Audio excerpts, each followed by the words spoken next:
Hi everyone! Today let's talk about section 12.3, limits and continuity. A function f of xy has a limit L as p xy approaches a fixed point p0, ab, if the absolute value of f of xy minus L can be made arbitrarily small for all p in a domain that are sufficiently close to p0. If such a limit exists, we write the limit xy approaches AB, f of xy equals the limit as the p approaches the point p0, f of xy equals L. So do you still remember in Calculus 1? We have the limit x goes to a, f of x equals to L. Then the picture is like we have a right here. The function might be defined at a, or maybe it is not defined at a. Okay? So, but we don't care. We just need the information near a. So when x approaches a, if our function is approaching to a number L, then we say the limit is L. Okay? So right now the picture is similar, but because now f is from R2 to R, so instead of two-dimensional, we have three-dimensional space. And imagine we have a mountain here. So this is the point P0. Okay, and f may be defined at the point, or maybe it's not defined at the point P0. Okay, so we might have a hole there. But when xy is approaching to that point P0, our curve is approaching to this number. Let's say this number is L. Okay, then we say the limit as P goes to P0, f of x, y equals L. So far so good, everybody? And the limit laws for one variable function also extends to two variable functions. Let L and M be real numbers and suppose that the limit of f equals L and the limit of g equals M, and they exist. The following property holds, where c is the real numbers and m and n are greater than zeros, they're integers. So we have the sum rule, okay? So we have limits of sum equals sum of the limits. Limits of difference is difference of limits. The constant multiple, we can pull the constant out in front. Oh, okay, out in front. And for products, limits of products is products of limits. For quotient of limit of quotient equals quotient of limits, provided the denominator is not zero. Otherwise, the quotient law won't hold, okay? And then limits for the power rule, we can move the limits inside the power. And for fractional power, we have to be careful because it's fractional power, sometimes you might have square roots. So you need to assume f of xy is xy. Okay, is greater or equal to 0 for xy near. Okay, so xy near the point AB. Okay, and if m is even and n over m is reduced to the lowest terms. So actually all of these limits laws I copy from my Calculus 1 notes, and I just change the limits. Instead of one variable, I make it to two variable. Okay, so they're very, very similar. Now let's find the limits of the following functions. So the first step, we plug in the number and see what happened. Okay, and so first step, we plug in the number. So if we see 0 over 0, that means there is a bad guy. Okay, so and then depends on the function. So if we have polynomial, try to factor and cancel the bad guy. Oh.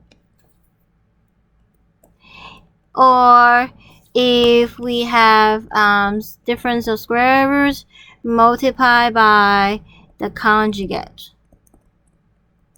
Okay, if you see fractions, so if you see fractions, combine. So combine into a single fraction and simplify. Okay, so after you cancel the back guy, we can plug in the number again to evaluate the limit. Okay, let's see. So the first example, we plug in x is 2 and y equals -3. So 3 times x is 2, 2 to the 4, minus x is 2, y is -3 squared. So 2 to the 4 is 16. 3 times 16 minus 2 times 9.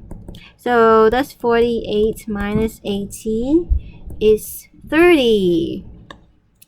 See, because we don't run into the case like 0 over 0, something weird. So the limit is 30. Okay, let's continue. So we plug in x is 1, y is 4. Okay, so we have 5 minus 16, which is -11. Okay, so no real solution.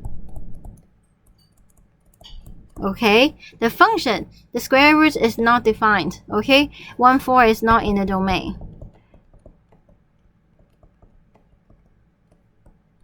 Domain of z equals 5x minus y squared. So far, so good, everybody? Okay, let's continue. Okay, so when we try to plug in, let's see what happened. We plug in 4, we plug in 1, minus 4, we plug in 1. Square root of 4 is 2 minus 2 times square root of 1. Oh, do you see it's 0 over 0? Okay, it doesn't mean that the limit is 0 over 0. It means there is a bad guy. Okay, and we must find a method to simplify it and cancel the bad guy. So here we have, you can see the numerator is a polynomial. So we want to factor. What is the common factor? That is y. So we factor at y, then we have x minus 2y. Okay, and how about our denominator? So our denominator, do you see the difference of square roots? So difference of square roots, and what do we do to it? We multiply by the conjugate, right? The conjugate is same thing, but we switch the middle sign from minus to plus. Now what happened? Let's see here. So xy goes to 4, 1. Okay, the numerator stay the same. And the denominator. So denominator, keep in mind, why do we want to multiply by its conjugate? Because a plus b, a minus b will give us a squared minus b squared. So this square can help us to cancel the square root. So you can see we have x square root square becomes x, just x. And then we have minus, so we have, oh, sorry, I just realized I had the mistake before. So this should be 4. Okay, now we have 2 squared, which is 4, and then y square root of y squared is y. Now can you see what happened? Do you see the bad guy? So this is the bad guy. It makes the numerator and denominator 0 when we try to plug in x is 4 and y equals 1. Okay, so now we cancel the bad guy. What's left? So what's left is y square root of x plus 2 square root of y, and then we have Oh, the denominator just 1, right? So now we are safe. Let's plug in y is 1 and square root of 4 plus 2 times square root of 1. Square root of 4 is 2. 2 plus 2, 4. So the final answer is 4. So far, so good, everybody? So when we see 0 over 0, that means we need to simplify, factor, or multiply by the conjugates. Okay, or combine the fractions and simplify it, make it into a single fraction, right? Take the common denominator, and then until we find the bad guy and then cancel it. We can plug in the numbers again. So far, so good, everybody? So the method is very similar to what we did in Calculus 1, but now we just have 2 variables instead of 1 variable. Okay. So two-path test for non-existence of limits. If f of xy approaches 2 different values as xy approaches ab along 2 different paths in the domain of f, then the limit does not exist. Well, this is analogy to Calculus 1. Do you remember the left side limits? Let's say if this is 1, if the left side limit is -1, the right side limit is 1, okay? So x goes to 1 from the left, f of x equals to -1. Limits x goes to 1 from the right, f of x equals to 1. And because they are different, then we say the limits x goes to 1 of f of x does not exist, okay? So if the left side limit and the right side limit, they don't agree, then we say the limit at that point does not exist. So similar things here. So if you have okay, in a space, right? If you follow a path, okay, let's say you follow this path and this is the point, okay, and then you want to follow maybe this path. So if you go to this path and then they give you a number L, 1, and if you follow the other path, let me see here, they give you a number L2. Well, if L1 and L2 they are different, then the limit does not exist. So far so good, everybody? Okay, let's see the following examples. Okay, so find the limits of each functions. First of all, you try to plug in 0, plug in the numbers and see what happens. So when we plug in 0, we get the top is 0, the bottom is 0. And because it's polynomial, okay, it's polynomial, you can try to factor, but this guy is already factored and this guy cannot be factored. Well, if this guy is x squared minus y squared, we can factor it, but here is not, so there's no way we can factor it. Sometimes when you try to find the limits and you cannot show and find the limits, maybe the limit does not exist, then you can try this way. So usually we look at the degree of x and y, and then do you see here the degree of x and y, they're both 1, and here the degree of x and y, they're both 2. Okay, then we'll think about, okay, let's look at the limits along y equals x. Okay, so this is the line, right? So it means if I want to draw the picture down there, so y equals x is this line. So you want to approaching to the origin through this line, and you want to see what is the limit. Okay, so what's the limit? Well, the limit, because y equals x, then we have x goes to 0, y equals x, so we have x plus x squared plus x squared, and then the top we have 2x squared, the bottom we have 2x squared. Oh, sorry, I forgot the limit. because at each step, if you still have the x, you have to include the limit. So that's the limit, x goes to 0. That's 4x squared over 2x squared. X squared cancel. So the answer is 2. So far, so good, everybody.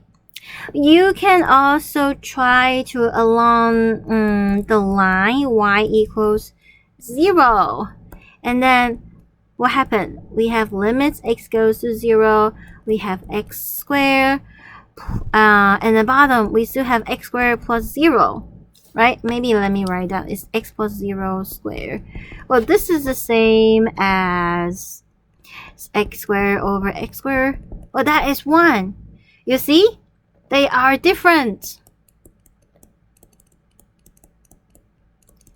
Okay? Then we say, because the limit is different when we go along different paths. Okay? Then we say the limit does not exist. Okay? So, because the limits along two different paths are different.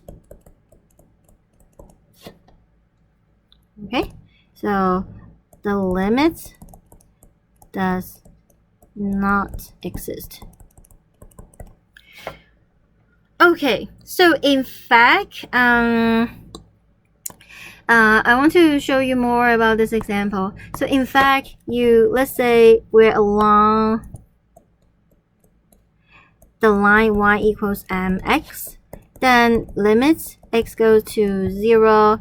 We have x plus y is mx squared over x squared plus m squared x squared.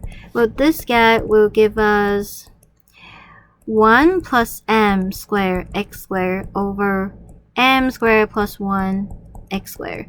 X squared cancel. So we have 1 plus m squared over m squared plus 1. And they are different. Okay, so that's why in this example, you can pick different paths. You don't have to pick this line and this line. You can pick any other line. You can pick x equal to 0. You can pick y equals 3x. Okay? Or you can pick y equals x squared. Okay, but in those cases, you won't get x squared on top and x squared on the bottom. You might get more complicated fractions. All right, let's continue. Okay, so let's look at this problem. First of all, when we plug in zeros, we get 0 over 0, right? And we cannot really factor it, right? It's already factored completely. So if we cannot find the limits, maybe we can try to show the limit does not exist. Okay, so by the way, to show the limits exist and equals to a number, you really need to do like what we have done before, like the previous example, like factor it, and until you find the bad guy, cancel it, and plug in the numbers. So you have to show the limit exists for all, no matter what the path you're approaching to that point. But to show the limit does not exist, you only need to show what is the limit when you're along two different paths and show their difference. Okay. All right, let's see here. So let's compare x and y. Do you see y we have degree 2, x is degree 1, and here the degree of y is like twice of the degree of x. So in order to like make our limits easier and to calculate, it's better to have the x to be some copy of the y squared, and then this guy will be something times y to the 4. You can combine with this guy, and then so it's easy for calculation. So here, let's do along x equals y squared. All right, so then we have limits. Okay, now because you're gonna replace x by y squared, so what's left is only the y. So x is y squared. This is y to the 4. This is y to the 4. And then we have 3y to the 4 and 2y to the 4. So that is 3/2. Okay? How about along? Let's see. We can go along x equals 2y squared. Then we have 3 times 2y squared, and then that square, so 4y to the 4 plus y to the 4. This is limit y goes to 0, 6y to the 4, 5y to the 4, so 6/5. Okay, so you see we have shown that the limits along two paths are different. Then we know the limit does not exist. Okay, so you say because the it just copy down what we said, because the limit along the two paths are different. So the limit does not exist. Okay? In fact, we say if you look at along in general, we can put as along let's say x equals ay squared, then we will get limit y goes to 0, and we have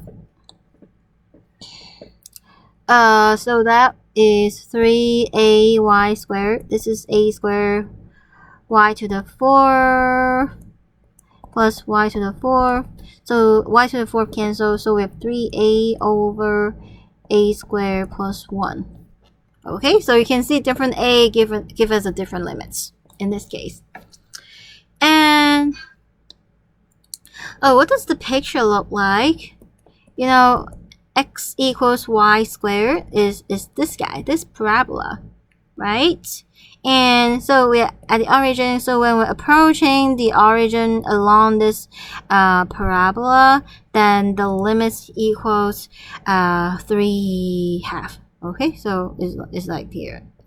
This is 3/2. So far, so good, everybody? Okay, I want to show you one more. So what happens if you have along x equals 0? If you have x along x equals 0, then we will have this guy, x is 0, the top one 0 times y squared, and the bottom 0 plus y to the 4th. So you can see the top is always 0, and the bottom is approaching to 0, but it's not equal to 0, so the answer is 0. So we actually get 0 when it's along the line x equals 0. So far, so good, everybody? Okay, so one more time. If you want to show a limit exists and when you want to find what the limit is, you need to show it in general. You cannot pick two paths, okay, and show they're the same. No, that won't work. You need to show in general. Maybe you plug in a number and you evaluate the limit and get a number, or you can factor the polynomial or multiply by the conjugate when you see difference of square roots to cancel the bad guy, so you can plug in number and find the limits. But you cannot pick path if you want to show the limits equals to a number. But if you want to show the limits does not exist, then you can pick two paths. So far, so good, everybody? I want to make sure everybody is clear with that. Okay, let's continue. Continuity of functions of two variables. The definition of continuity for functions of two variables is analogous to continuity definition for functions of one variable. Okay, first, function is defined at that point. Second, the limit exists at that point. Third, the limits at that point equals to the function value at that point. So that's continuous. Very similar to what we have in Calculus 1.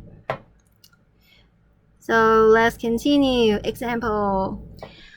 Find the number k such that the following function is continuous. Alright, let's see here. Okay, so this is a piecewise function. So let's look at this piece.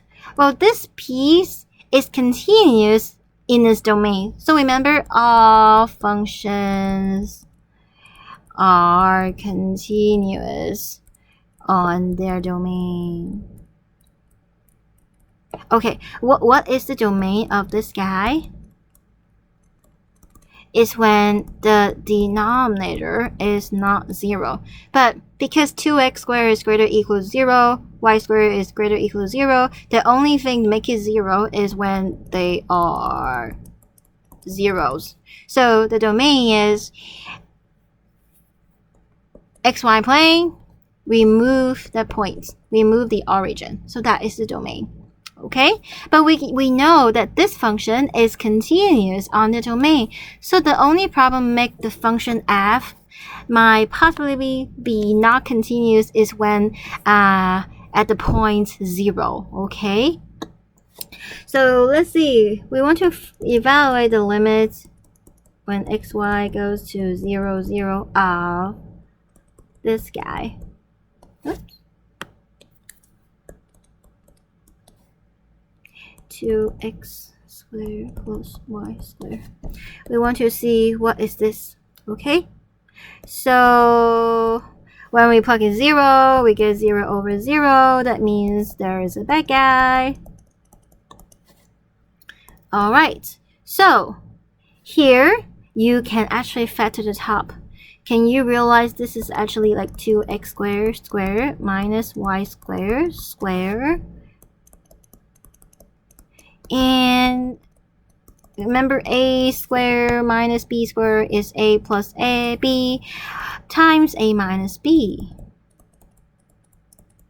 So that's why here we have 2x squared plus y squared, 2x squared minus y squared over 2x squared plus y squared. And they cancel out. We have xy goes to zeros. 2x squared minus y squared. Ooh, when we plug in 0 now, we get 0 minus 0. The answer is 0. Okay, so as long as the function value f of 0, 0 equals to k, as long as we set it equal to 0. So if k equals 0, then we will have f is continuous. Okay, because the function value equals the limits at that point. Then f is continuous at the origin. And also f is continuous everywhere as well, okay? Because this function is continuous on its domain, the domain does not contain the origin. But we also check at the origin, it is continuous. So now we can say the function is continuous everywhere. So far, so good, everybody. All right, let's continue.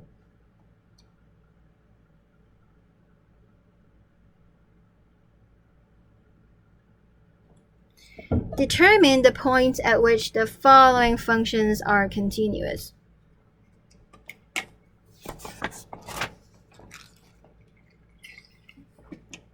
All right. So this is the same as to find the domain, right? So this is the same as to find the domain, right? Because all functions we learned are continuous on the domain. Then to find the points at which the function is continuous is the same as to find the domain of the functions. Okay, and last time, do you remember we talked about there are 3 types of functions with restricted domain? Do you remember that? One is square root. What do we need? Greater or equal to 0. Second, fraction. What do we need? The denominator not equal to 0. And ln of a. What do we need for a? Positive. Okay, let's look at each of one. The first function, do we have square root? Yes. What do we need? We need 3x squared plus y squared plus 5 is greater or equal to 0. Well, that's the same as saying 3x squared plus y squared greater or equal to minus 5. This is always true because 3x squared is greater or equal to 0, y squared is greater or equal to 0, their sum is greater or equal to 0, of course, greater or equal to minus 5. So this is always true. Okay, if it's always true, it means the domain is R2. Okay, so f is continuous for all xy in R. Okay, or you can say for all xy, the order pair in R2. Okay, so the difference, x and y, they are in R, they're real numbers, but the order pair, the points xy is in the xy plane R2. Okay, everybody? So part B, do we see square root? No. Do we see fraction? Yes. Then what do we need? We need the things in the denominator, not 0. And do we see natural log? Yes. We need the things inside the natural log to be positive. Okay, what is this? This is the same as x not equal to 3y and y is greater than -4. Okay, so how do we draw it? So where's -4? Here. Greater than means it does not include the line y equals -4, so we put a dashed line. So greater than, which means it's above it. Okay, and what x cannot equals 3y. What is that? It's a line. 2 points can fix a line. It passed through the origin, and when y equals 1, x equals 3, right? So we know, and because x not equal, so we want to put dashed line here. So this is x not equal to 3y. Okay, now combine them, we get, this is the region. So far, so good. If you want to denote your answer in terms of a set, so they are the points such that x is not equal to 3y and y is greater than -4. Okay, if I ask you, well, is this set open or closed or both or neither? So R2 is both open and closed. Well, this guy, you can see, does it contain the boundary? No. Then what do we say? This guy is open. So far, so good, everybody? Let's continue. Okay. So keep in mind that when you look at these problems, you can try it first. You can pause the video. You can control the speed. And after you're done, you can continue to play the videos. You can also play it multiple times. Or you can print screen and ask me when you have questions or confusions. Okay, then the work we have done with limits and continuity of functions of 2 variables can extend to functions of 3 or more variables. So find the limits of each function. Alright, let's see here. X, Y, Z. So let's try to plug in. So x is 2 squared sine pi over 2, z is 0. Okay, sine pi over 2 is 1, so 4 times 1 is 1. 4 over 4 is 1. So this is the limit. Okay, if we get a number, good. That's the limit. Okay, when we plug in the numbers. But if we get something weird like 0 over 0, then then we need to continue and find the bad guy to cancel it. Okay, let's continue here. When we try to plug in, we have, it detects my hand. Okay, so 3x, x is 2, z is 3, minus 6z, 6 times 3, and then y is minus 1 minus 4 over x squared. So 2 squared minus 4. Okay, let's see what's the top. Oh, the top, you see here? This gives us 0. The bottom also gives us 0. That's why it's 0 over 0. That's why I put that's why I write it on top. I didn't write it here. I know. We need to do some work here, right? 0 over 0, it means there's a bad guy. So we should, if we see polynomial, factor it. So this is a polynomial in 3 variables. Let's see.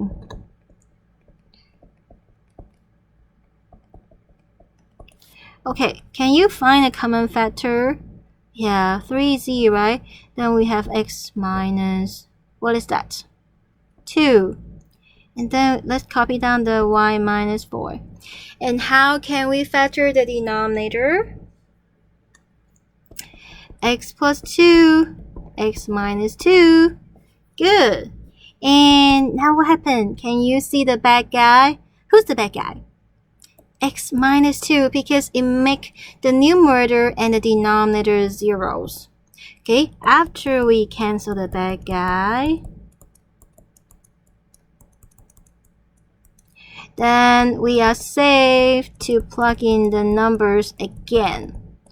So z equals 3, y is minus 1, x is 2, 3 times 3 is 9, minus 5 over 4.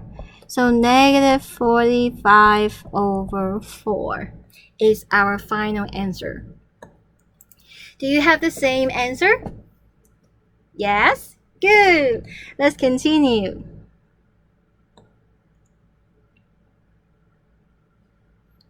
Okay, so here we want to determine the points at which the following functions are continuous. So same as before, that's the same as to find the domain. Okay, do we have square root? Yes. What do we need? Things inside the square root to be greater or equal to 0. Ooh, this is the same as saying x squared plus y squared plus z squared is greater or equals 9. Well, this is the sphere, right? Greater or equal to 9. Okay, well, what is that? When it's equal to 9, is this the sphere with radius 3, right? With radius 3. But do we include the sphere? Yes, because of the equal sign, we include the sphere. And it's greater or equal to 9, so it's actually outside of the sphere. Okay, so it's outside, and also we include the sphere. Okay, if you want to use the set notation, they're x, y, z, such that x squared plus y squared plus z squared greater or equal to 9. So this is how we write it. So far, so good, everybody? Okay, let's continue. Part B.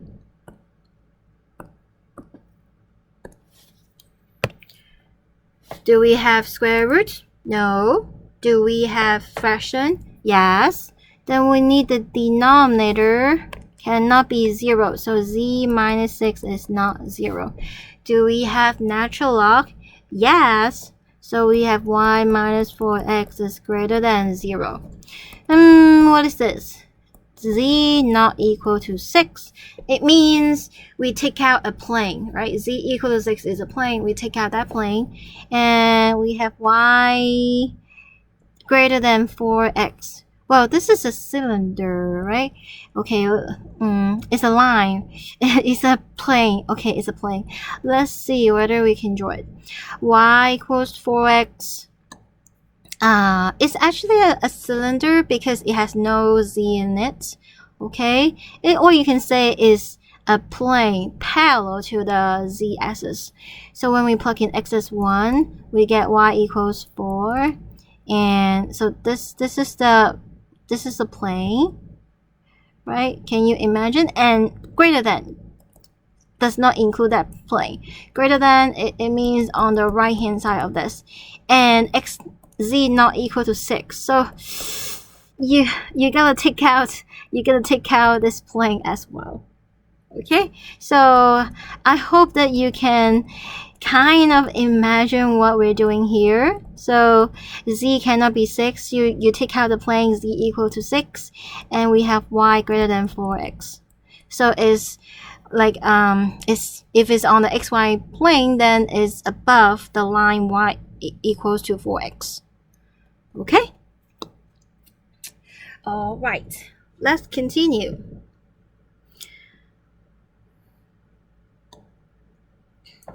Sometimes limits at 0, 0 may be easier to evaluate by converting to polar coordinates. Remember that the same limits must obtained as r goes to 0 along all the paths to the 0, 0. Okay, so find the limits of each functions. Okay, so polar coordinate, what is that?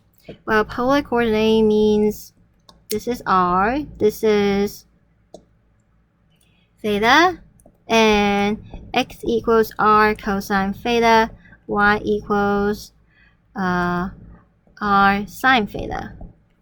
Okay, so when we convert to polar coordinates, when xy goes to 0, this is the same as saying r goes to 0. Okay? And because we want to show the limits exist, which means no matter what the angle is, no matter what the theta is, we should get a number. Okay? So here we have 3r cosine theta. When we see y, we place y by r sine theta. And what is square root of x squared? So x squared plus y squared is r squared, but r is r is positive. So the square root of that is just r. So this is, we cancel the r, so we have 3 cosine theta minus sine theta. See, the limit does not exist because it's a function of theta. It depends on the angle when you're approaching to the origin. So when theta equals 0, you will get the limit equals cosine 0 equals 1. So 3 times 1 is 3. Sine 0 is 0. Well, but when theta equals pi over 2, you see the limit. Cosine pi over 2 is 0, but sine pi over 2 is 1. See? Is 1. See, they're different. Because the limits along different paths is different, then we know is the limit does not exist. Okay? Why is that? Oh, this is the origin, right? When we are going along, let me use the other color. When we're going along this theta equals 0, and when we're going along this theta equals pi over 2, we can see the limits are different. So far, so good. You can also plug other theta then to show the limits are different. Okay, next. So you use this method when you see a lot of terms in, like x squared plus y squared, because x squared plus y squared is r squared. So this guy is the same as limits r go to 0, r squared ln of r squared. Well, what is that? Well, r squared is like, we can move the 2 in front, so we have 2r squared ln of r. Okay, so what is that? When r goes to 0, then we have 0 times what's ln of r. So ln, if the number goes to 0, actually it goes to minus infinity. Wow, 0 times infinity, L'Hopital's rule. Okay. So if we have 2 variables, we cannot do L'Hopital's rule. But if we have 1 variable, then we can do L'Hopital's rule. Because to do L'Hopital's rule, you need to take the derivative with respect to 1 variable. So first, let's move the 2 in front. And then we want to have R 0 over 0 or infinity over infinity. So we want to move one of the factor downstairs, and we don't move ln. Because ln is more complicated, we move the power term. So when we move the r squared there, it becomes 1 over r squared. Okay. Now, because now is infinity over infinity, keep in mind 1 over 0 plus is infinity, 1 over 0 minus is minus infinity. 1 over infinity is 0, 1 over minus infinity is 0. Okay, so, or if you forget everything about L'Hopital's rule, go to my Calculus 1 and then look at the worksheet on sessions 4.7. Okay, so okay, we continue. So L'Hopital's rule tells us that this limit equals to the limits of the derivative of the numerator and then the derivative of the denominator. But the denominator, this is like r to the negative 2. So what is the derivative? Well, this is 1 over r. This is minus 2r to the negative 3. Okay. Well, that is the same as, let's simplify it. You know, a over beta over c over d equals a over b times d over c. So r, we move it downstairs. Minus 2, leave it downstairs. R cubed, move it upstairs. See? R and R cubed cancel, we get R squared. Well, when R goes to 0, then we have 0. So the limits actually exist and equals 0. So far, so good? Yes, we're in Cal 3, so you're gonna familiar with some concepts in Cal 1 and Cal 2 as well. Because Cal 3, it's like multivariable calculus. It's still calculus. Some concepts like limits, continuity, and domain is quite similar to the one variable calculus. Okay, so if you know that some concept in Cal 1 and Cal 3 you're not quite remember because you took Cal 1, Cal 3 a long time ago, please go to my website. You can go to my my other link of Cal 1 and Cal 2 course. Then you can watch the corresponding worksheets and videos. Okay, and if you have questions and want more exercise, feel free to contact me. I'm happy to give you more exercise and chat with you. Okay, so that's it for today. Have a nice day. Bye.